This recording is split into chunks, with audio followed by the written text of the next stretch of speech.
नमस्कार दोस्तों, आप सभी का आपके अपने YouTube चैनल स्टडी विराज में स्वागत है। दोस्तों, आज के इस वीडियो में मैं आप सभी को राजन सीरीज के अतिलघुत्तरीय क्वेश्चंस हल कराऊंगा। तो इसके लिए मेरे वीडियो को एंड तक देखिए और यदि वीडियो पसंद आए तो वीडियो को लाइक करें और यदि चैनल पर नए हैं तो चैनल को सब्सक्राइब करें। देखिए, इससे पहले जो है अतिलघुत्तरीय क्वेश्चंस का एक वीडियो अपलोड किया जा चुका है। तो जो लोग अभी तक मेरा वो वीडियो न देखे हों तो वीडियो के नीचे डिस्क्रिप्शन में डीएलएड चतुर्थ सेमेस्टर गणित के प्लेलिस्ट का लिंक दिया हुआ है, तो वहाँ से आप लोग मेरा वो वीडियो भी देख सकते हैं। और देखिए, उस वीडियो में 37 नंबर तक क्वेश्चन सॉल्व कराए गए थे। तो उसी के आगे यहाँ पर देखते हैं प्रश्न नंबर 38। तो देखिए, प्रश्न नंबर 38 है, बेलन किसे कहते हैं। तो देखिए, इसका उत्तर हो जाएगा, एक आयत को उसकी एक भुजा के परितः चारों तरफ घुमाने पर प्राप्त त्रिविमीय आकृति बेलन होता है। यहाँ पर देखिए आकृति बनी हुई है।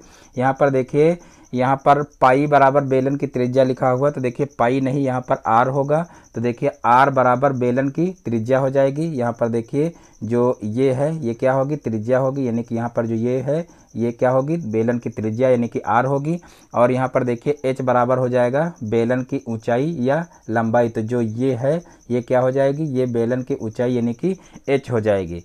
अब देखते हैं नेक्स्ट क्वेश्चन। तो देखिए, नेक्स्ट क्वेश्चन है, शंकु किसे कहते हैं। शंकु किसे कहते हैं। तो देखिए, एक समकोण त्रिभुज को इसके ऊंचाई के परितः घुमाने से बनी त्रिविमीय आकृति शंकु होती है। एक समकोण त्रिभुज को उसके ऊंचाई के परितः घुमाने से बनी त्रिविमीय आकृति शंकु होती है। यहाँ पर देखिए शंकु का चित्र बना हुआ है, आप लोग देख सकते हैं। इस आकृति को क्या कहते हैं, शंकु कहते हैं।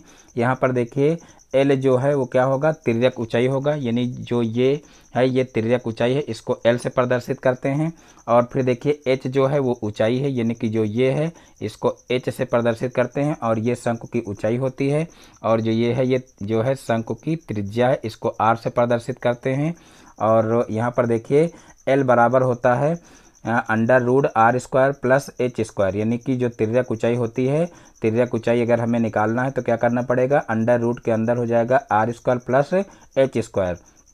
और शंकु का आयतन क्या होता है। तो देखिए, शंकु का आयतन होता है 1/3 पाई आर स्क्वायर एच।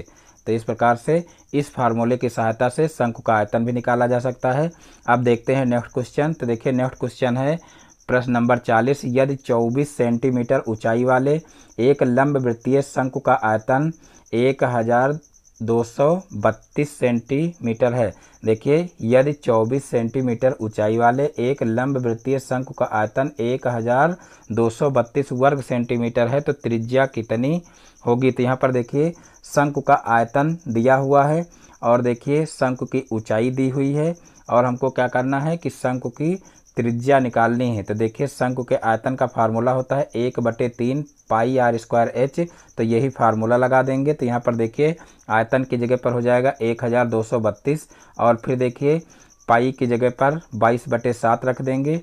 और फिर यहाँ पर देखिए आर स्क्वायर को आर स्क्वायर ही रहने देंगे क्योंकि आर निकालना है हमको। और फिर देखिए ऊंचाई 24 है तो यहाँ पर एच की जगह पर 24 रख देंगे। तो देखिए आर स्क्वायर को एक तरफ कर लेंगे और उसके बाद फिर जो संख्याएं हैं उनको एक तरफ कर लेंगे। तो यहाँ पर देखिए जो 22/7 है वो इधर जाएगा, तो जो है 7/22 हो जाएगा। और 24 यहाँ पर गुणे में है तो ये भी जो है 24 भी बटे में चला जाएगा। और उसके बाद फिर इसको सरल कर लेंगे तो यहाँ पर देखिए 49 आ जाएगा। और जब आर का स्क्वायर हटाएंगे तो देखिए इधर रूट लग जाएगा और रूट के अंदर जब 49 होगा तो यहाँ पर देखिए 49 का वर्गमूल क्या हो जाएगा, 7 हो जाएगा। तो इस प्रकार से इसकी त्रिज्या 7 सेंटीमीटर आ जाएगी। अब देखते हैं नेक्स्ट क्वेश्चन। तो देखिए नेक्स्ट क्वेश्चन है क्वेश्चन नंबर 41, एक शंक्वाकार टंकी की ऊंचाई 40 सेंटीमीटर और उसके आधार का व्यास 64 सेंटीमीटर है तो तिर्यक ऊंचाई बताइए। एक शंक्वाकार टंकी की ऊंचाई 60 सेंटीमीटर और उसके आधार का व्यास 64 सेंटीमीटर है तो तिर्यक ऊंचाई बताइए। तो यहाँ पर देखिए h बराबर 60 सेंटीमीटर दिया हुआ है और आधार का व्यास 64 सेंटीमीटर दिया हुआ, तो त्रिज्या यहाँ से निकाल लेंगे। त्रिज्या जो है वो व्यास की आधी होती है तो यहाँ पर 32 सेंटीमीटर हो जाएगी।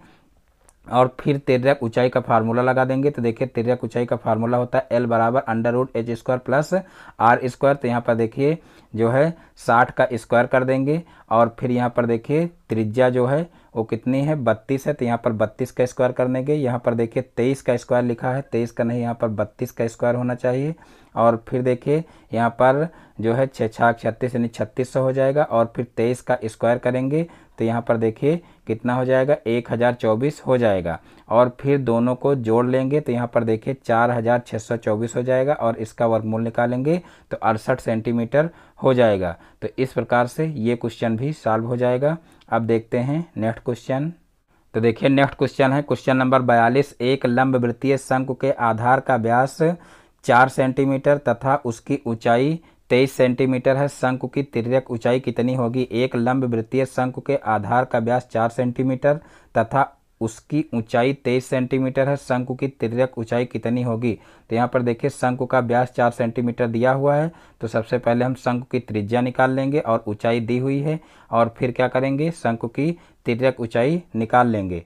तो यहाँ पर देखिए त्रिज्या कितनी हो जाएगी, 2 सेंटीमीटर हो जाएगी, क्योंकि व्यास देखिए 4 सेंटीमीटर दिया हुआ, तो जो है त्रिज्या व्यास की आधी होती है, तो यहाँ पर त्रिज्या 2 सेंटीमीटर हो जाएगी। और फिर ऊंचाई 23 सेंटीमीटर दी हुई है। अब क्या करेंगे, शंकु की तिर्यक ऊंचाई का फार्मूला लगा लेंगे, L बराबर √r² प्लस h²। तो यहाँ पर देखिए r² करेंगे तो 4 हो जाएगा, और h² यानी 23 का स्क्वायर करेंगे तो 529 हो जाएगा। और फिर देखिए 529 में 4 जोड़ेंगे तो यहाँ पर देखिए 533 हो जाएगा, और 533 का वर्गमूल निकालेंगे तो 23.08 सेंटीमीटर हो जाएगा। तो इस प्रकार से शंकु की तिर्यक ऊंचाई भी निकल आएगी। अब देखते हैं नेक्स्ट क्वेश्चन। तो देखिए नेक्स्ट क्वेश्चन है, दी गई संख्याओं का औसत ज्ञात कीजिए। दी गई संख्याओं का औसत ज्ञात कीजिए। तो यहाँ पर देखिए ये संख्याएं दी हुई हैं 7, 4, 3, 4, 7, 5, इनका औसत ज्ञात करना है।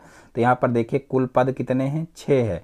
देखिए यहाँ पर कुल पद निकालना जरूरी है, क्योंकि देखिए जो औसत का फार्मूला होता है वो कुल जो संख्याएं होती हैं उन संख्याओं का योग किया जाता है और बटे उनकी संख्या होती है। तो यहाँ पर देखिए औसत का फार्मूला हो जाएगा संख्याओं का योग बटे उनकी संख्या। तो यहाँ पर देखिए संख्याओं का योग 29 हो जाएगा, और उनकी संख्या कितनी है, 6 है, तो 29 को 6 से भाग कर देंगे तो हमारा औसत निकल आएगा। तो यहाँ पर देखिए 4.83 औसत आ जाएगा।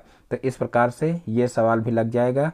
अब देखते हैं नेक्स्ट क्वेश्चन। तो देखिए नेक्स्ट क्वेश्चन है क्वेश्चन नंबर 44। दो समान आयतन वाले बेलनों के व्यास 3:2 के अनुपात में हैं, उनकी ऊंचाइयों में अनुपात कितना होगा? दो समान आयतन वाले बेलनों के व्यास 3:2 के अनुपात में हैं, उनकी ऊंचाइयों में अनुपात कितना होगा? तो देखिए यहाँ पर बेलन के आयतन का फार्मूला दिया हुआ है πr²h। तो यहाँ पर देखिए h ऊंचाई है और त्रिज्या r है, और पाई का मान 22/7 रख देंगे। देखिए बेलन की ऊंचाइयों में अनुपात ज्ञात करना है। देखिए दिया हुआ है कि दो समान आयतन वाले बेलनों के व्यास 3:2 के अनुपात में हैं, तो उनकी ऊंचाइयों में अनुपात कितना होगा? तो यहाँ पर देखिए ऊंचाइयों में अनुपात निकालना है। तो यहाँ पर देखिए बेलन के आयतन का फार्मूला लगा देंगे। तो देखिए बेलन के आयतन का फार्मूला क्या होगा, देखिए πr², और देखिए r यहाँ पर कितना हो जाएगा? तो देखिए व्यास का अनुपात दिया हुआ है, तो व्यास का अनुपात देखिए क्या दिया हुआ है, 3:2। और यहाँ पर देखिए जो है अगर इसकी त्रिज्या निकालेंगे तो त्रिज्या यहाँ पर देखिए क्या हो जाएगी, 3/2, और फिर अनुपात 2/2 हो जाएगा, यानी कि इसको आधा कर देंगे।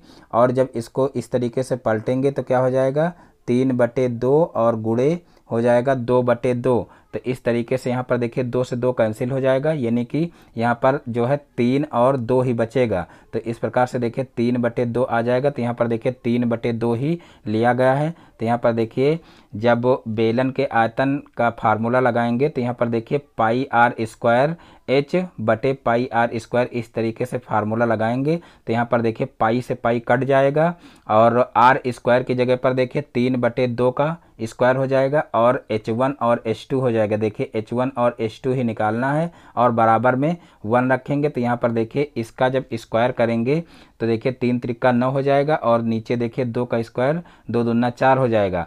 और फिर देखिए यहाँ पर 1 लिखा हुआ, यहाँ पर h1 होगा। और फिर देखिए इस 9/4 को पक्षांतर करेंगे तो देखिए 1 के गुणे में जाएगा, यानी कि यहाँ पर जो है इसको पलट देंगे तो यहाँ पर देखिए 4/9 हो जाएगा, यानी कि h1 और h2 का अनुपात कितना हो जाएगा, 4:9। तो इस प्रकार से ये क्वेश्चन भी सॉल्व हो जाएगा।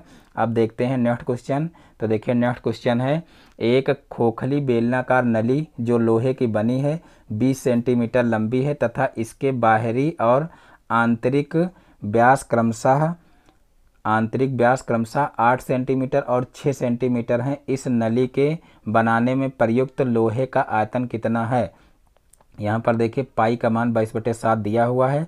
अब देखते हैं, देखिए बेलन की त्रिज्या दी हुई है 8 बटे कितना, देखिए बेलन के व्यास दिए हुए हैं, यानी कि आंतरिक और बाहरी व्यास दिए हुए हैं। तो यहाँ पर बेलन की त्रिज्या जो है कितनी हो जाएगी, 8/2 यानी 4 सेंटीमीटर। और बेलन की आंतरिक त्रिज्या, देखिए ये बाहरी त्रिज्या थी और ये जो है ये आंतरिक त्रिज्या हो जाएगी 6 सेंटीमीटर। तो इसको भी क्या करेंगे, 6/2 कर देंगे, क्योंकि ये व्यास 6 दिया हुआ, तो यहाँ पर 6/2 यानी कि 3 सेंटीमीटर त्रिज्या हो जाएगी। अब ऊंचाई देखिए 20 सेंटीमीटर दी हुई, तो ऊंचाई 20 सेंटीमीटर हो जाएगी। अब प्रयुक्त लोहे का आयतन यहाँ पर निकालना है। तो देखिए प्रयुक्त लोहे का आयतन निकालने के लिए हम क्या करेंगे कि जो बेलन है, बेलन का बाहरी आयतन और उसमें से माइनस कर लेंगे बेलन का आंतरिक आयतन। तो यहाँ पर देखिए जो बेलन का बाहरी आयतन है वो पाई r1² इंटू h1, और फिर देखिए माइनस कर देंगे पाई r2² और इंटू h2। तो यहाँ पर देखिए इस तरीके से इसको सॉल्व कर लेंगे। यहाँ पर पाई इंटू देखिए r1 दिया हुआ कितना 4, तो यहाँ पर 4 का स्क्वायर कर लेंगे और गुणे देखिए 20 हो जाएगा। और फिर देखिए पाई इंटू r2 दिया हुआ है देखिए 3, तो यहाँ पर 3 का स्क्वायर कर लेंगे और गुणे यहाँ पर h2 देखिए जो ऊंचाई है वो 20 सेंटीमीटर है, तो दोनों जगह 20 ही रहेगा। यहाँ पर भी 20 करेंगे, यहाँ पर देखिए 2 लिखा हुआ जो कि गलत है, तो यहाँ पर भी 20 हो जाएगा। अब देखते हैं आगे। यहाँ पर देखिए जो पाई है वो कॉमन ले लेंगे, यानी कि 22/7 कॉमन ले लेंगे, और जो 20 है उसको भी कॉमन ले लेंगे। तो यहाँ पर पाई/7 और 20 कॉमन हो जाएगा।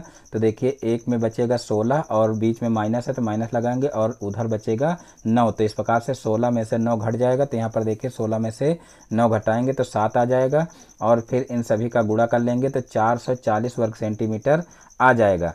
तो इस प्रकार से ये क्वेश्चन भी सॉल्व हो जाएगा। अब देखते हैं नेक्स्ट क्वेश्चन। तो देखिए नेक्स्ट क्वेश्चन है क्वेश्चन नंबर 46। दो बेलनों की आधार की त्रिज्याएं 2:3 के अनुपात में है तथा उनकी ऊंचाइयों का अनुपात 5:3 है, उनके आयतनों का अनुपात कितना होगा। तो यहाँ पर देखिए माना आधार की त्रिज्याएं जैसे यहाँ पर 2:3 दी हुई हैं, तो उसी प्रकार से यहाँ पर मान लेंगे कि माना आधार की त्रिज्याएं 2r, यहाँ पर देखिए ये पाई लिखा हुआ, पाई नहीं ये r होगा, 2r तथा 3r हैं। इस तरीके से मान लेंगे माना आधार की त्रिज्याएं 2r तथा 3r हैं तथा ऊंचाई 5h तथा 3h है, यानी कि जिस अनुपात में यहाँ पर देखिए अनुपात दिया हुआ उसी हिसाब से इसको मान लेंगे 5h तथा 3h है। तो यहाँ पर देखिए जो है आयतनों का अनुपात ज्ञात करना, तो यहाँ पर आयतन के अनुपात का फार्मूला लगा देंगे। तो देखिए आयतन का जो फार्मूला होता है वो क्या होता है, देखिए पाई r²h, तो यही फार्मूला यहाँ पर लगा देंगे। तो देखिए पाई r²h करेंगे तो हो जाएगा पाई, और r की जगह पर क्या हो जाएगा, देखिए 2r और इसका स्क्वायर हो जाएगा और इंटू क्या हो जाएगा 5h। तो इस तरीके से ये फार्मूला लगा देंगे और बटे कर लेंगे देखिए पाई, और फिर नीचे हो जाएगा देखिए जो है 3r, यानी कि यहाँ पर 3r का होल स्क्वायर कर देंगे और इंटू हो जाएगा 3h। तो इस तरीके से कर लेंगे। अब यहाँ पर देखिए जो है पाई से पाई कैंसिल हो जाएगा, और देखिए यहाँ पर h से h कैंसिल हो जाएगा और r से r कैंसिल हो जाएगा, यानी कि यहाँ पर बचेगा देखिए 2 का स्क्वायर और बटे 3 का स्क्वायर, और फिर इंटू बचेगा यहाँ पर देखिए 5/3, इस तरीके से बचेगा। और यहाँ पर 2 दूना 4, 4 पंचे 20, यानी कि ऊपर 20 हो जाएगा, और नीचे देखिए 3 त्रिका 9 और 9 त्रिक 27, यानी कि नीचे हो जाएगा 27। तो इस प्रकार से 20:27 इसका आंसर हो जाएगा। यहाँ पर देखिए जो r यानी कि त्रिज्या का मान है वो इसमें नहीं रखा गया है, जो कि गलत है। यहाँ पर देखिए पाई से पाई काट देंगे तो यहाँ पर सिर्फ ऊंचाई बचेगी, जबकि यहाँ पर त्रिज्या भी आनी चाहिए। और देखिए त्रिज्या 2r और 3r है, तो देखिए r r कैंसिल हो जाएगा, तो 2 का स्क्वायर 4 हो जाएगा और 3 का स्क्वायर 9 आ जाएगा। तो यहाँ पर देखिए आगे 4 और 9 दिया हुआ है, लेकिन यहाँ पर देखिए इस फार्मूले में नहीं दिया गया है, इसलिए ये यहाँ पर क्वेश्चन जो है वो गलत लगा हुआ है। तो इसको जिस तरीके से हम बताएं हैं उसी तरीके से आप लोगों को करना है। अब देखते हैं नेक्स्ट क्वेश्चन। तो देखिए नेक्स्ट क्वेश्चन है किसी बेलन की ऊंचाई h और त्रिज्या देखिए r में क्या संबंध है। किसी बेलन की ऊंचाई h और त्रिज्या r में क्या संबंध है। देखिए जहाँ जहाँ पर भी त्रिज्या लिखी हुई है वहाँ पर देखिए इसको पाई से प्रदर्शित किया गया है, जबकि इसको r से लिखा जाता है। तो यहाँ पर देखिए पाई लिखा हुआ है, इसको आप लोग r कर लेना। तो देखिए कहा गया है कि किसी बेलन की ऊंचाई h और त्रिज्या में क्या संबंध है। तो देखिए h और त्रिज्या में क्या संबंध है, तो बेलन के आयतन में देखिए दोनों चीज़ें आती हैं, त्रिज्या भी आती है और ऊंचाई भी आती है। तो देखिए बेलन के आयतन का formula pi R square h होता है, यही इसमें संबंध है। तो यहाँ पर देखिए r त्रिज्या है और h ऊंचाई है और पाई का मान 22/7 होता है। अब देखते हैं नेक्स्ट क्वेश्चन। तो देखिए नेक्स्ट क्वेश्चन है x² प्लस 9x प्लस 20 के गुणनखंड करो। x² प्लस 9x प्लस 20 के गुणनखंड करो। तो यहाँ पर देखिए 20 के गुणनखंड करेंगे तो 5 चौक 20 होता है और देखिए जोड़ करके हमको जोड़ या घटा करके 9 लाना है। तो यहाँ पर देखिए 5 में 4 जोड़ देंगे तो 9 आ जाएगा। तो इसी तरीके से इसको तोड़ लेंगे और फिर यहाँ पर देखिए x यानी कि दो पदों में देखेंगे कॉमन क्या है। तो यहाँ पर देखिए x कॉमन मिल रहा है तो यहाँ से x प्लस 5 जो है आ जाएगा और फिर यहाँ पर देखिए 4 कॉमन ले लेंगे तो x प्लस 5 यहाँ से भी जो है बच जाएगा। अब यहाँ पर देखिए इन दोनों में से x प्लस 5 कॉमन ले लेंगे तो यहाँ से x प्लस 4 बच जाएगा। देखिए इस टाइप के क्वेश्चन बहुत सारे गुणनखंड के कराए गए हैं, आप लोग बहुत ही आसानी से इसको कर सकते हैं, कोई प्रॉब्लम नहीं होनी चाहिए। अब देखते हैं नेक्स्ट क्वेश्चन। तो देखिए नेक्स्ट क्वेश्चन है त्रिज्या यानी कि रेडियस जो होती है वो किसे कहते हैं। तो देखिए केंद्र से परिधि तक की जो दूरी होती है उसे त्रिज्या कहा जाता है। एक वृत्त में अनंत त्रिज्याएं होती हैं तथा सभी त्रिज्याएं आपस में समान होती हैं। केंद्र से परिधि तक की जो दूरी होती है उसे क्या कहते हैं, त्रिज्या कहते हैं। यानी कि मान लीजिए ये एक वृत्त है और यहाँ पर ये इसका केंद्र है, तो केंद्र से जो परिधि तक की दूरी ये होती है ये सब क्या है, ये त्रिज्याएं हैं। और एक वृत्त में देखिए केंद्र से जो है परिधि तक अनेक त्रिज्याएं खींची जा सकती हैं, कह सकते हैं अनंत त्रिज्याएं खींची जा सकती हैं। इस तरीके से सभी क्या हैं, त्रिज्याएं हैं। और देखिए सभी त्रिज्याएं जो होती हैं वो क्या होती हैं, आपस में बराबर होती हैं। अब देखते हैं नेक्स्ट क्वेश्चन। तो देखिए नेक्स्ट क्वेश्चन है केंद्र किसे कहते हैं। तो देखिए वृत्त के अंदर केंद्र वह बिंदु होता है जहां से किसी वृत्त की परिधि समान दूरी पर होती है। यानी कि मान लीजिए ये एक वृत्त है तो देखिए वृत्त का केंद्र वह बिंदु होगा जहां से वृत्त की जो परिधि है वो समान दूरी पर होती है। यानी कि देखिए यहाँ से भी बराबर होनी चाहिए, यहाँ से भी बराबर होनी चाहिए और इस तरीके से इधर ये भी बराबर होनी चाहिए, ये भी बराबर। यानी कि चाहे जितनी जो है त्रिज्याएं यहाँ पर खींची जाएं ये त्रिज्याएं आपस में बराबर होंगी और इस केंद्र से परिधि की जो दूरी है वो हर जगह पर बराबर होगी। तो इस बिंदु को क्या बोलेंगे, इसको केंद्र बोलेंगे। अब देखते हैं नेक्स्ट क्वेश्चन। तो देखिए नेक्स्ट क्वेश्चन है व्यास किसे कहते हैं। व्यास किसे कहते हैं। तो देखिए एक ऐसी रेखा जो केंद्र से होकर गुजरती है तथा दोनों तरफ परिधि से मिलती है व्यास कहलाती है। एक वृत्त के अंदर अनंत व्यास खींची जा सकती हैं तथा खींचे गए सभी व्यास की लंबाई समान होती है। तो देखिए व्यास क्या होता है। तो देखिए मान लीजिए ये एक वृत्त है तो यहाँ पर जैसे बीच में इस जगह पर देखिए केंद्र होता है, तो ऐसी देखिए वृत्त की ऐसी जीवा जो केंद्र से होकर के गुजरती है उसे व्यास कहते हैं। और एक वृत्त के अंदर अनंत व्यास खींचे जा सकते हैं। इस प्रकार से देखिए, इस प्रकार से ये सभी क्या हैं, व्यास हैं। और प्रत्येक जो व्यास होता है, प्रत्येक व्यास की आपस में जो लंबाई होती है वो समान होती है। तो इस तरीके से ये व्यास हो जाएगा। और अब देखते हैं नेक्स्ट क्वेश्चन। तो देखिए नेक्स्ट क्वेश्चन है जीवा किसे कहते हैं। तो देखिए जीवा ऐसी रेखा है जो दोनों तरफ परिधि से मिलती है परंतु केंद्र से होकर नहीं गुजरती है, जीवा कहलाती है।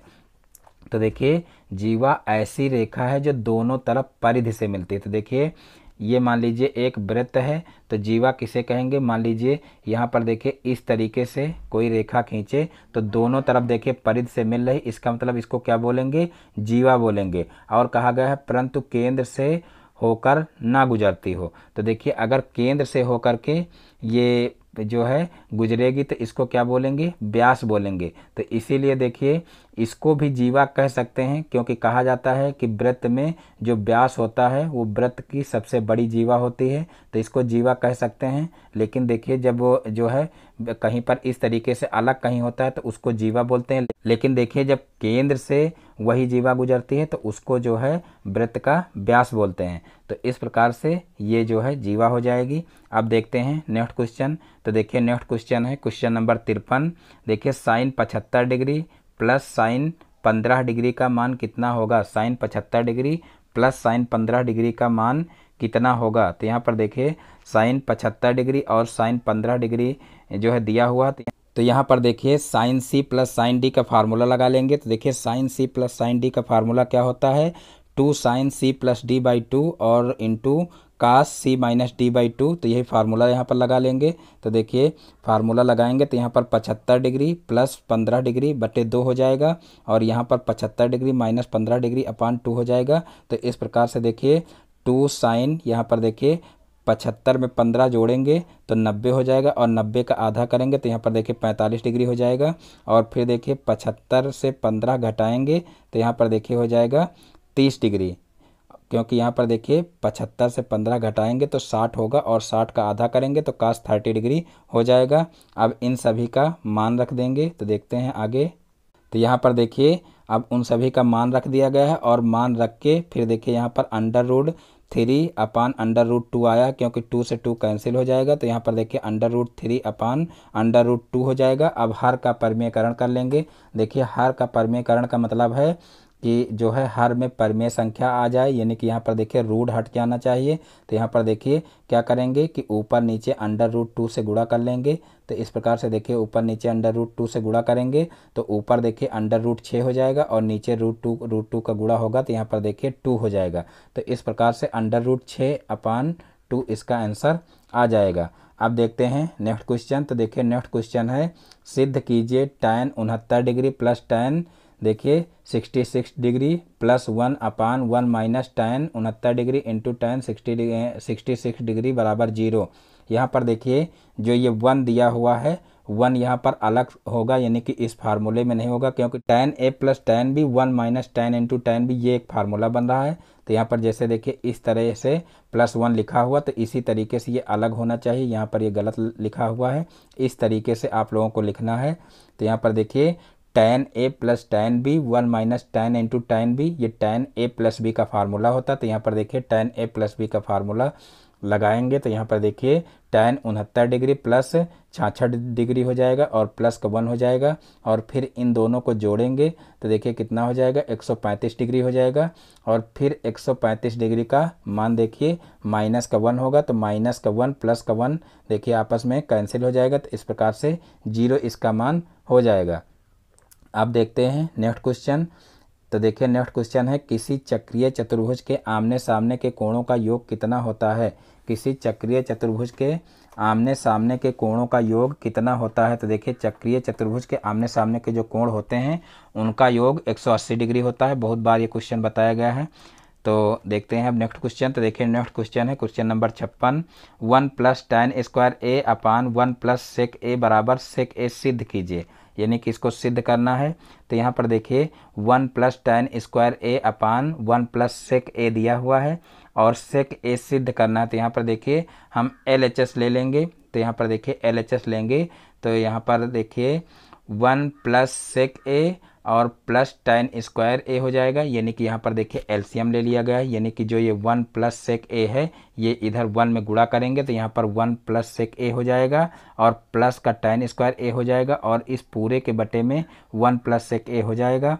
और फिर देखिए sec square a plus sec a upon 1 plus sec a हो जाएगा, क्योंकि देखिए 1 प्लस tan स्क्वायर a बराबर sec स्क्वायर a होता है, और यहाँ पर देखिए sec a अलग से है तो यहाँ पर sec square a plus sec a upon 1 plus sec a हो जाएगा। और फिर देखिए यहाँ पर जो है 1 plus sec a into sec a कर देंगे, यानी कि यहाँ पर देखिए sec a जो है वो कॉमन ले लिया गया है। तो यहाँ पर देखिए sec a कॉमन लेंगे तो यहाँ से sec a बच जाएगा, और यहाँ से 1 हो जाएगा। तो इस प्रकार से 1 plus sec a into sec a हो जाएगा, और बटे में 1 प्लस sec a है। और फिर देखिए sec a से sec a 1 plus sec a से 1 प्लस sec a कैंसिल हो जाएगा, तो यहाँ पर देखिए sec a बच जाएगा। तो इस प्रकार से यहाँ पर देखिए दायां पक्ष आ जाएगा, यानी कि ये सवाल जो है वो सिद्ध हो जाएगा। अब देखते हैं नेक्स्ट क्वेश्चन। तो देखिए नेक्स्ट क्वेश्चन है क्वेश्चन नंबर 57, √3 अपान 2 हो तो साइन 2a का मान ज्ञात कीजिए। √3 अपान यानी कि cos a बराबर √3 अपान 2 हो तो साइन 2a का मान ज्ञात कीजिए। तो यहाँ पर देखिए cos a बराबर √3/2 दिया हुआ है। तो देखिए cos 30 डिग्री का मान √3/2 होता है। तो यहाँ पर cos 30 डिग्री बराबर cos a रख देंगे, और फिर यहाँ से देखिए जो है a का मान निकाल लेंगे, यानी कि cos से cos कैंसिल हो जाएगा, तो a बराबर 30 डिग्री आ जाएगा। और फिर यहाँ पर देखिए साइन 2a दिया हुआ है, तो साइन 2a में क्या करेंगे, a का मान रख लेंगे, तो यहाँ पर साइन 2 इंटू 30 डिग्री हो जाएगा। तो इस प्रकार से साइन 60 डिग्री हो जाएगा, यानी कि 30 का 2 से गुणा करेंगे तो साइन 60 डिग्री हो जाएगा। और साइन 60 डिग्री का मान होता है √3/2। तो इस प्रकार से जो है साइन 2a का मान कितना हो जाएगा, √3/2। तो इस प्रकार से ये क्वेश्चन भी सॉल्व हो जाएगा। अब देखते हैं नेक्स्ट क्वेश्चन। तो देखिए नेक्स्ट क्वेश्चन है 2x² प्लस 7x प्लस 5 के गुणनखंड ज्ञात कीजिए। 2x² प्लस 7x प्लस 5 के गुणनखंड ज्ञात कीजिए। तो देखिए 2x² प्लस 7x प्लस 5 के गुणनखंड ज्ञात करने के लिए ऐसी दो संख्याएं a तथा b ज्ञात करना है कि a प्लस b बराबर 7, यानी कि a प्लस बी ऐसे ज्ञात करना है कि यहाँ पर a प्लस बी 7 हो जाए और a इंटू बी बराबर 2 इंटू 5 बराबर 10 हो जाए, यानी कि 10 के हमको गुणनखंड करना है। तो यहाँ पर देखिए 10 के गुणनखंड क्या हो जाएंगे, 2 इंटू 5, और 2 और 5 को जोड़ करके हमको क्या करना है, 7 लाना है। तो यहाँ पर देखिए 2 और 5 को जोड़ेंगे तो 7 आ जाएगा। तो इस प्रकार से इसको तोड़ लेंगे, यहाँ पर देखिए तोड़ करके दिखाया गया है। अब देखते हैं आगे। तो यहाँ पर देखिए 2x² plus 5x plus 2x plus 5 हो जाएगा। और अब क्या करेंगे, अब दो दो के जोड़े बना करके कॉमन ले लेंगे। तो यहाँ पर देखिए x कॉमन लेंगे तो 2x प्लस 5 हो जाएगा, और यहाँ से 1 कॉमन ले लेंगे तो 2x प्लस 5 हो जाएगा। अब एक ब्रैकेट में 2x प्लस 5 हो जाएगा और एक ब्रैकेट में देखिए x प्लस 1 बच जाएगा। तो इस प्रकार से ये इसके गुणनखंड हो जाएंगे। अब देखते हैं नेक्स्ट क्वेश्चन। तो देखिए इसी प्रकार से इसके भी गुणनखंड कर लेंगे। x² minus 7x plus 12। तो देखिए 12 के गुणनखंड करेंगे तो 4 3 12 होता है, यानी कि 4 और 3 को जोड़ करके 7 लाया जा सकता है। तो यहाँ पर देखिए 4 और 3 को इस तरीके से जोड़ लेंगे। यहाँ पर देखिए माइनस का 7 है, तो यहाँ पर देखिए माइनस माइनस जुड़कर माइनस होते हैं। तो इस प्रकार से इसी तरीके से इसको माइनस माइनस तोड़ लेंगे, और यहाँ पर देखिए इसको x को अंदर भेजेंगे। तो यहाँ पर कितना हो जाएगा, देखिए यहाँ पर ये इतनी चीज़ आप लोगों को नोट नहीं करना, ये इतनी चीज़ यहाँ पर गलत दिया हुआ है। यहाँ पर देखिए x को अंदर भेजेंगे तो यहाँ पर देखिए x² माइनस 4x और माइनस 3x और प्लस 12 हो जाएगा। और फिर देखिए जो है आगे क्या करेंगे, यहाँ पर दो दो के जोड़े बना करके कॉमन ले लेंगे। तो यहाँ पर देखिए x कॉमन लेंगे तो कितना हो जाएगा, x माइनस 4 हो जाएगा। और फिर देखिए यहाँ पर जो है 3 कॉमन लेंगे तो x माइनस का 4 बच जाएगा। तो इस प्रकार से यहाँ पर x माइनस 4 और x माइनस 3 ही इसके गुणनखंड हो जाएंगे। अब देखते हैं नेक्स्ट क्वेश्चन। तो देखिए नेक्स्ट क्वेश्चन है x² प्लस 9x प्लस 20 के गुणनखंड कीजिए। तो यहाँ पर देखिए 20 के गुणनखंड करेंगे तो 5 चौक 20 हो जाएगा। और फिर देखिए 9 लाना है, तो यहाँ पर 5 और 4 को जोड़ करके 9 लाया जा सकता है। तो वही काम यहाँ पर कर लेंगे। देखिए 5 और 4 को जोड़ करके 9 हो जाएगा। अब क्या करेंगे, दो दो के जोड़े बना करके कॉमन ले लेंगे। तो यहाँ से देखिए x कॉमन हो जाएगा तो x प्लस 5 बच जाएगा, और यहाँ से देखिए 4 कॉमन हो जाएगा तो देखिए x प्लस 5 बच जाएगा। अब एक ब्रैकेट में x प्लस 5 हो जाएगा और एक ब्रैकेट में x प्लस 4 हो जाएगा। तो इस प्रकार से ये क्वेश्चन भी सॉल्व हो जाएगा। अब देखते हैं नेक्स्ट क्वेश्चन। तो देखिए नेक्स्ट क्वेश्चन है cos 3 theta plus cos theta upon sin 3 theta plus sin theta बराबर काट 2 थीटा सिद्ध करना है, यानी कि cos c plus cos d का यहाँ पर फार्मूला लगाना है। तो देखिए cos c plus cos d का फार्मूला होता है 2 cos c plus d by 2 और इंटू देखिए cos c minus d by 2 होता है। और देखिए जो है नीचे sin 3 theta plus sin theta दिया हुआ है। तो देखिए sin जो है c प्लस साइन डी का फार्मूला क्या होता है। तो देखिए sine c plus sine D का फार्मूला अभी पहले भी आप लोगों को बता चुके हैं, 2 sine c plus D by 2 into cos c minus D by 2 होता है। तो यहाँ पर वही फार्मूले लगाए गए हैं। और फिर देखिए 2 से 2 कैंसिल हो जाएगा। ऊपर देखिए यहाँ पर 2 लिखा नहीं गया तो 2 से 2 कैंसिल हो जाएगा। तो यहाँ पर देखिए क्या बचेगा, यहाँ पर देखिए cos 3 theta plus theta upon 2 दिया हुआ है। तो देखिए ऊपर हो जाएगा 4 थीटा अपान 2।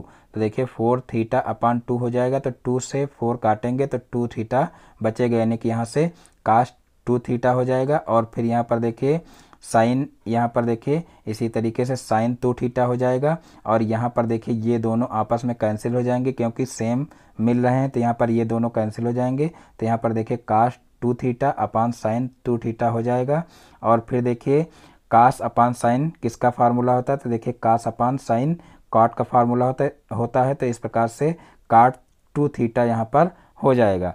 अब देखते हैं नेक्स्ट क्वेश्चन। देखिए यहाँ पर cot 2 थीटा ही सिद्ध करना था, तो ये सिद्ध हो गया। अब नेक्स्ट क्वेश्चन देख लेते हैं।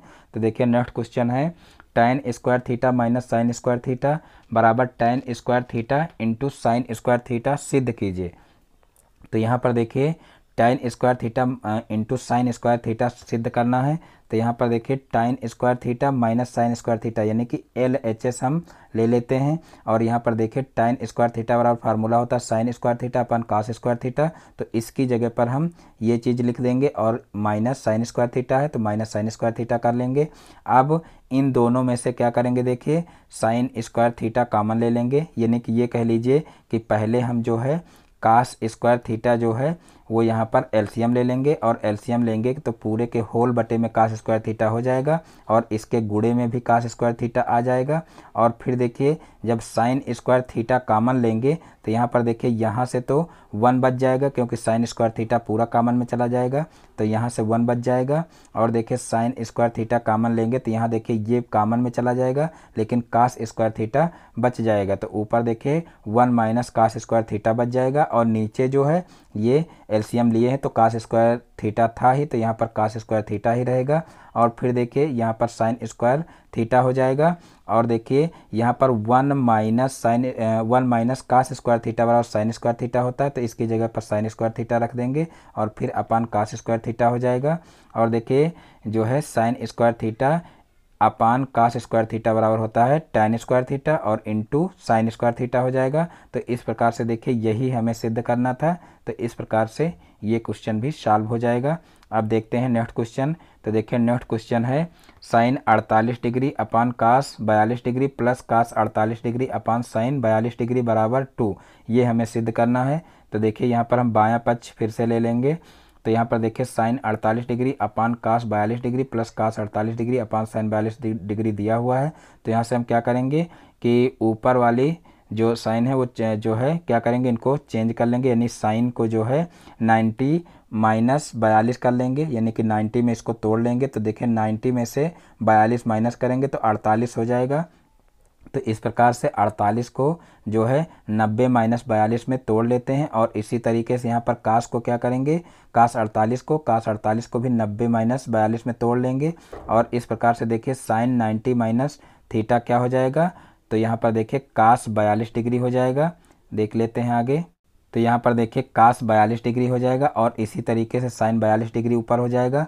और देखिए अब कास 42 डिग्री और कास 42 डिग्री दोनों आपस में कैंसिल हो जाएंगे और इसी तरीके से साइन 42 कैंसिल हो जाएगा। तो देखिए 1 + 1 आ जाएगा और 1 में 1 जोड़ेंगे तो 2 आ जाएगा। तो इस प्रकार से इसका जो दायां पक्ष है वो आ जाएगा। तो इस प्रकार से ये क्वेश्चन भी सॉल्व हो जाएगा। अब देखते हैं नेक्स्ट क्वेश्चन। तो देखिए नेक्स्ट क्वेश्चन है, देखिए यदि कास a बराबर √3/2 हो तो साइन a का मान बताइए। कास a बराबर √3/2 हो तो साइन a का मान बताइए। तो देखिए यहाँ पर साइन a बराबर क्या कर लेंगे, √1 माइनस कास स्क्वायर a कर लेंगे। देखिए यहाँ पर जो है 1 माइनस कास स्क्वायर a बराबर साइन स्क्वायर a होता है, तो यहाँ पर साइन का अगर स्क्वायर हटाएंगे तो यहाँ पर रूट के अंदर क्या हो जाएगा, 1 माइनस कास स्क्वायर a हो जाएगा। तो इस प्रकार से ये साइन का फार्मूला लगा लेंगे।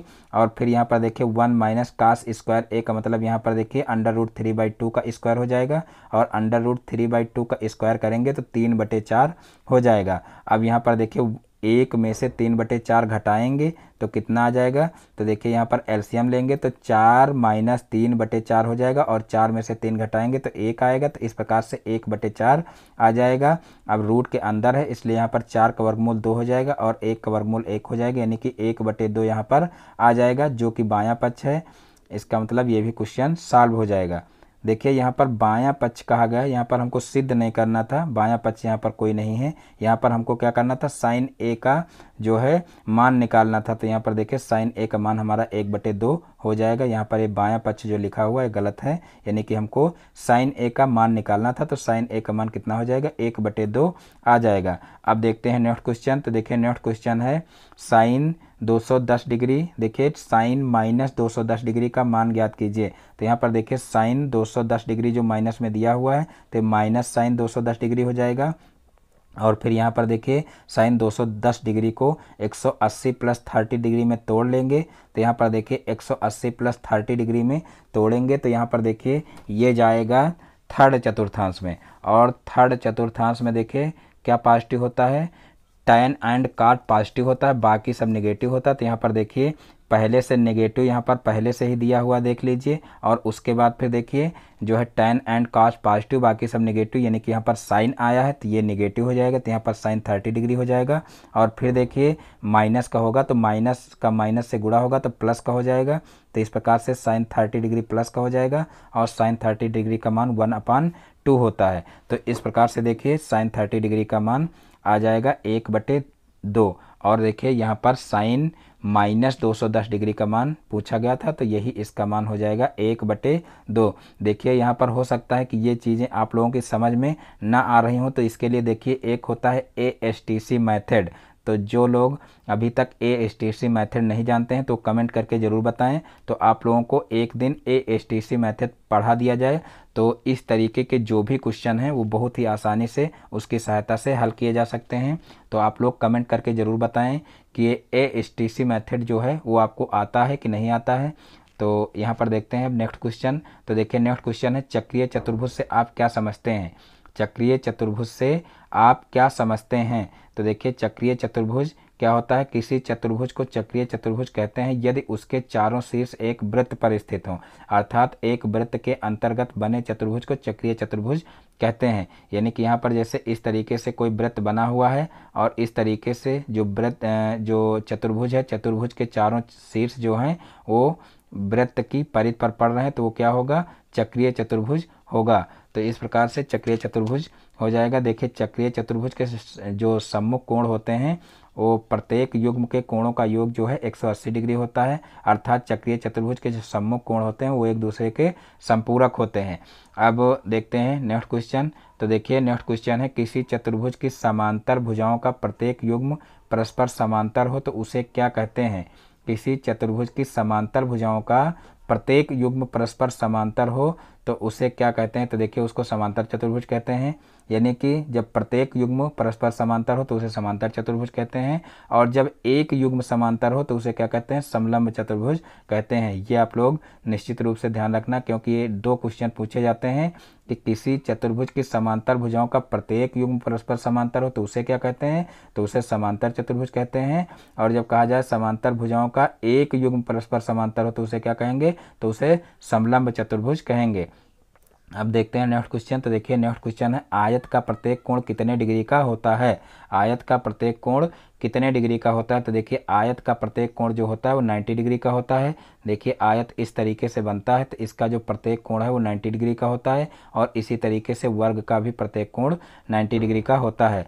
देखिए जो आयत होता है उसकी आमने सामने की भुजाएं बराबर होती हैं, और जो वर्ग होता है उसकी चारों भुजाएं बराबर होती हैं। तो इस प्रकार से आयत और वर्ग दोनों आप लोगों को समझ में आ गया होगा। अब देखते हैं नेक्स्ट क्वेश्चन। तो देखिए नेक्स्ट क्वेश्चन है चतुर्भुज के अंतः कोणों का योग कितना होता है। चतुर्भुज के अंतः कोणों का योग कितना होता है। तो देखिए चतुर्भुज कोई भी हो, कैसा भी हो, उसके जो अंतः कोण होते हैं उनका योग 360 डिग्री यानी कि 4 समकोण के बराबर होता है। ये आप लोग हमेशा याद रखना कि कोई भी चतुर्भुज दिया हो, कैसा भी चतुर्भुज दिया हो, उसके अंतः कोणों का योग पूछा जाए तो 360 डिग्री यानी कि जो है 4 समकोण के बराबर होता है। अब देखते हैं नेक्स्ट क्वेश्चन। तो देखिए नेक्स्ट क्वेश्चन है x² - 25 बराबर 0 का वर्गमूल लेकर गुणनखंड ज्ञात कीजिए। x² - 25 बराबर 0 का वर्गमूल लेकर गुणनखंड ज्ञात कीजिए। तो यहाँ पर देखिए क्या करेंगे, x² - 25 बराबर 0 दिया हुआ, तो यहाँ पर x² को इधर ही रखेंगे, 25 को 75 कर लेंगे, और फिर x बराबर क्या हो जाएगा, यानी कि x का स्क्वायर हटाएंगे तो इधर रूट लग जाएगा। और इस प्रकार से यहाँ पर देखिए जो है 25 का वर्गमूल निकालेंगे तो +-5 आ जाएगा, यानी कि x की एक वैल्यू 5 निकलेगी और एक वैल्यू जो है x की -5 निकल आएगी। तो दोनों उत्तरों को एक साथ x बराबर +- लिखकर भी व्यक्त कर सकते हैं। तो देखिए अब नेक्स्ट क्वेश्चन देखते हैं। यदि किसी समलंब की समांतर भुजाएं 3 सेंटीमीटर तथा 4 सेंटीमीटर हैं तथा इसके मध्य की दूरी 3 सेंटीमीटर है तो समलंब का क्षेत्रफल निकालिए। यदि किसी समलंब की समांतर भुजाएं 3 सेंटीमीटर तथा 4 सेंटीमीटर है तथा इसके मध्य दूरी 3 सेंटीमीटर है, तो समलंब का क्षेत्रफल निकालिए। तो यहाँ पर देखिए समांतर भुजाएं 3 सेंटीमीटर और 4 सेंटीमीटर दी हुई हैं और उनके बीच की दूरी h 3 सेंटीमीटर दी हुई है। तो अब हम क्या करेंगे, समलंब के क्षेत्रफल का सीधे से फार्मूला लगा लेंगे और फिर समलंब का क्षेत्रफल निकाल लेंगे। तो चलिए देखते हैं आगे। तो देखिए समलंब के क्षेत्रफल का फार्मूला होता है 1/2 समांतर भुजाओं का योग गुणे उनके बीच की दूरी। तो यहाँ पर देखिए यही फार्मूला लगा हुआ है, 1/2 समांतर भुजाओं का योग गुणे उनके बीच की दूरी। तो यहाँ पर देखिए 1/2 और समांतर भुजाओं का योग 3 + 4 हो जाएगा और गुणे उनके बीच की दूरी 3 हो जाएगी। तो अब इसको सॉल्व कर लेंगे। तो यहाँ पर 1/2 और 3 और 4 7 हो जाएगा और गुणे 3 कर लेंगे। तो यहाँ पर देखिए 7 × 21/2 आ जाएगा और 21 को 2 से भाग करेंगे तो 10.5 वर्ग सेंटीमीटर हो जाएगा। तो इस प्रकार से ये क्वेश्चन भी सॉल्व हो जाएगा। अब देखते हैं नेक्स्ट क्वेश्चन। तो देखिए नेक्स्ट क्वेश्चन है, समचतुर्भुज की रचना कीजिए जिसमें एक 75 डिग्री का कोण तथा देखिए जिसमें एक 75 डिग्री कोण तथा एक भुजा 6.2 सेंटीमीटर हो। यानी कि एक समचतुर्भुज की रचना करना है जिसमें एक कोण दिया हुआ है और एक भुजा दी हुई है। तो देखिए इसको कैसे जो है इसकी रचना कैसे करेंगे। तो यहाँ पर देखिए सबसे पहले हम क्या करेंगे, यहाँ पर एक 6.2 सेंटीमीटर की AB रेखा खींचेंगे और उसके बाद देखिए कहा गया है, देखिए रचना के चरण यहाँ पर लिखे हुए हैं। सबसे पहले 6.2 सेंटीमीटर का एक रेखाखंड खींचेंगे और उसके बाद लिखा हुआ कि बिंदु A से कोण PAB 75 डिग्री बनाया तथा उसमें से 6.2 सेंटीमीटर AD काटा। तो यहाँ पर देखिए इस A बिंदु पर 75 डिग्री का कोण बनाती हुई एक भुजा इस तरीके से खींचेंगे और उसके बाद फिर देखिए ये समचतुर्भुज है यानी कि इसकी चारों भुजाएं बराबर होंगी। तो यहाँ पर देखिए 75 डिग्री का कोण बनाती हुई ये भुजा खींचेंगे और उसके बाद फिर देखिए 6.2 सेंटीमीटर एक भुजा दी हुई है। तो यहाँ पर इस भुजा से जो है 6.2 सेंटीमीटर का जो है एक नाप लेकर के प्रकार में और इस तरीके से चाप लगा देंगे। तो यहाँ पर देखिए ये जो D बिंदु मिलेगा तो ये AD हो जाएगा यानी कि ये भी 6.2 सेंटीमीटर हो जाएगा। तो इस प्रकार से यहाँ पर D बिंदु मिल जाएगा। और उसके बाद देखिए तीसरा क्या है, बिंदु B से कोण QBA AD के समांतर रेखा खींचा। यहाँ पर देखिए अब क्या करेंगे, देखिए सेट स्क्वायर की सहायता से यहाँ पर इस भुजा के समांतर ये भुजा जो है खींच लेंगे। यानी कि यहाँ पर देखिए सेट स्क्वायर की सहायता से क्या करेंगे, जो AD भुजा खींचे हैं इस AD भुजा के समांतर ये भुजा खींच लेंगे और फिर जो है प्रकार में 6.2 सेंटीमीटर की दूरी लेकर के और B को केंद्र मान करके यहाँ पर भी एक चाप लगा देंगे। यानी कि जो है यहाँ पर C बिंदु मिल जाएगा और ये भी 6.2 सेंटीमीटर की रेखा हो जाएगी और फिर C को D से मिला देंगे। तो इस प्रकार से समचतुर्भुज ABCD जो है हो जाएगा।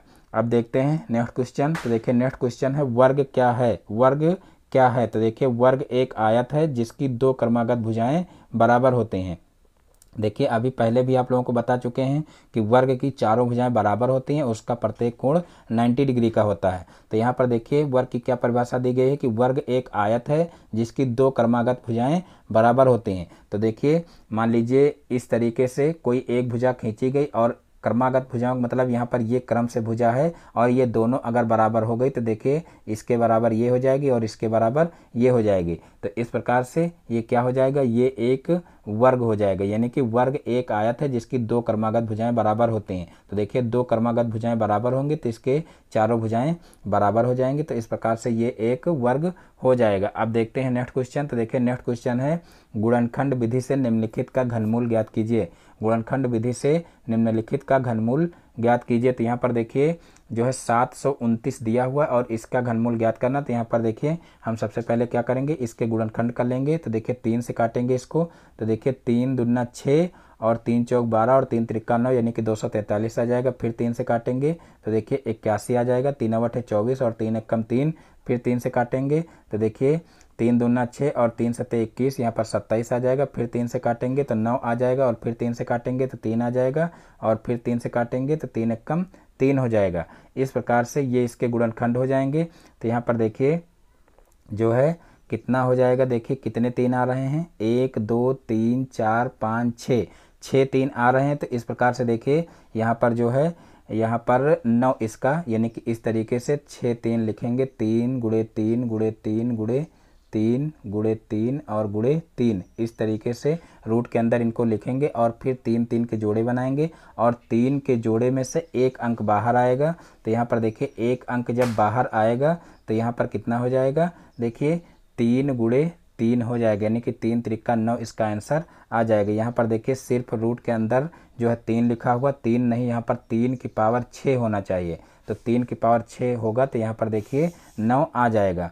अब देखते हैं नेक्स्ट क्वेश्चन। तो यहाँ पर देखिए नेक्स्ट क्वेश्चन है, निम्नलिखित दी गई संख्याओं का औसत ज्ञात करें। निम्नलिखित दी गई संख्याओं का औसत ज्ञात करें। तो यहाँ पर देखिए कौन कौन सी संख्याएं हैं, 7 4 1 9 6 4 1 9 6 4। तो यहाँ पर देखिए संख्याओं को सबसे पहले हम गिन लेंगे कितनी संख्या है। तो यहाँ पर देखिए 1 2 3 4 5 6 7 8 9 10 10 संख्याएं हैं। तो देखिए जो औसत होता है, औसत का फार्मूला होता है कि जो पद दिए होते हैं उनका योग ज्ञात कर लेते हैं और बटे उनकी कुल संख्या जो होती है वो कर लेते हैं, यानी कि औसत बराबर पदों का योग बटे पदों की संख्या होता है। तो यहाँ पर देखिए पदों का योग ज्ञात कर लेंगे। तो पदों का योग देखिए 51 आ रहा है और कुल संख्याएं कितनी हैं, 10 हैं। तो 51 बटे 10 कर लेंगे तो यहाँ पर देखिए 5.1 आ जाएगा। तो इस प्रकार से ये क्वेश्चन भी सॉल्व हो जाएगा। तो इस प्रकार से आज के सारे क्वेश्चन समाप्त होते हैं। मैं उम्मीद करता हूँ कि ये सारे क्वेश्चन आप लोगों को अच्छे समझ में आ गए होंगे। दोस्तों यदि हमारा वीडियो पसंद आया तो वीडियो को लाइक करें और चैनल पर नए तो चैनल को सब्सक्राइब करें और बेल आइकन को भी प्रेस कर लें, जिससे हमारे आगे आने वाले वीडियो का नोटिफिकेशन आपके मोबाइल पर सबसे पहले पहुँचे। फिर मिलते हैं अपने नेक्स्ट वीडियो में एक नए टॉपिक के साथ में। तब तक के लिए जय हिंद, वंदे मातरम।